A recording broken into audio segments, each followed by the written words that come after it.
حملوا راية الإسلام، نشروا في الأرض السلام، جابوا البلاد والأمصار، أقاموا العدل والوهام، سطروا بإيمانهم أعظم حضارة وأرقى مدنية، فكانت فتوحاتهم نورا وضياء للأنام.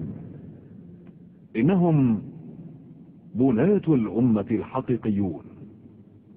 طارق بن زياد، فاتح بلاد الأندلس.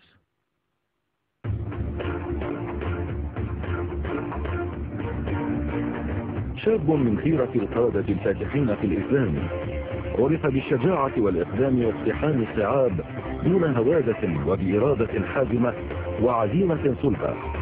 خاض المعارك الكثيرة فلم ينهزم له جيش قط. هو الأمير طارق بن زياد بن عبد الله بن وولدو بن نفذة الليثي البربري، مولى موسى بن نصير، وأسلم على يده. ولد سنة 50 للهجرة في قبيلة الصدف المغربية، وارتبط اسمه بالفتح الإسلامي ارتباطا وثيقا، وعرف المضيق الذي يفصل بين قارتي أوروبا وأفريقيا باسمه، وكان يسمى جطاق البحر. وقد كان ورعا تقيا لا يبتغي في فتوحاته إلا وجه الله ونشر دين الإسلام.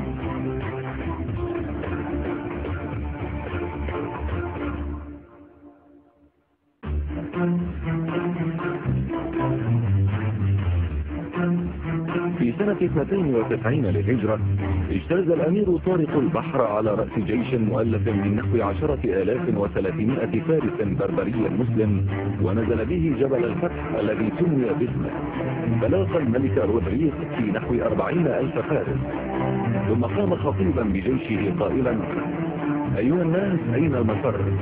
البحر من ورائكم والعدو من أمامكم، وليس لكم والله إلا الصدق والصبر، وكونوا كهيئة رجل واحد في القتال، وها أنا ذا حامل فاحملوا بحملتي. ثم خاض المعركة متقدما بجيشه قاصدا الملك رودريك وقتله، وفتح البلاد وأعلى كلمة الإسلام فيها. ثم التقى مع جيوش الحوت ودارت بينهم حرب طاحنة من أشد الحروب ضراوة، حتى بدد جيش الحوت وتوجه نحو قرطبة فحاصرها ل3 أشهر ثم فتحها. ثم توجه نحو طليطلة عاصمة المملكة القوطية ففتحها بعد حصارها والتضييق عليها، وتابع فتوحاته حتى فتح مدن غرناطة والجيرة ومالطة، ومن ثم توجه نحو الشمال وفتح ما مر به من المدن بجهات قشتال حتى وصل جبال أسطوريا. وفي سنة 93 للهجرة توجه الأمير طارق نحو غديانة وفتحها، وتابع فتوحاته متوغلا في بلاد الأندلس حتى وصل وادي رابونا، ولم يبق في الأندلس بلد إلا وقد فتح لدين الإسلام باستثناء جليقية.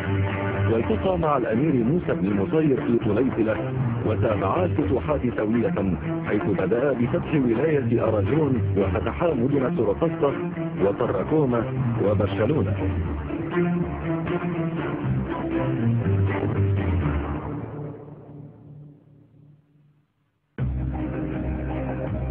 أراد الأمير طارق أن يتابع فتوحاته فيخترق أوروبا كلها فاتحا، ويصل للشام عن طريق القسطنطينية المستعصية في الفتح، لكن كتابا أتاه من الخليفة الوليد بن عبد الملك يستدعيه على الفور، محذرا من التوغل في بلاد أوروبا ومن مغبة هذه المغامرة.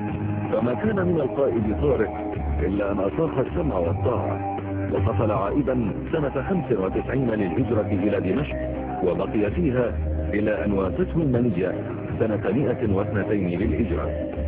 فسلام الله عليك أيها القائد المغوار، يا من كنت تقول: ركبنا سفينا بالمجاز قصير، عسى أن يكون الله منا قد اشترى نفوسا وأطوالا وأهلا بجنة، إذا ما اشتهينا الشيء فيها تيسرا، ولسنا نبالي كيف سالت نفوسنا إذا نحن أدركنا الذي كان أجدرا.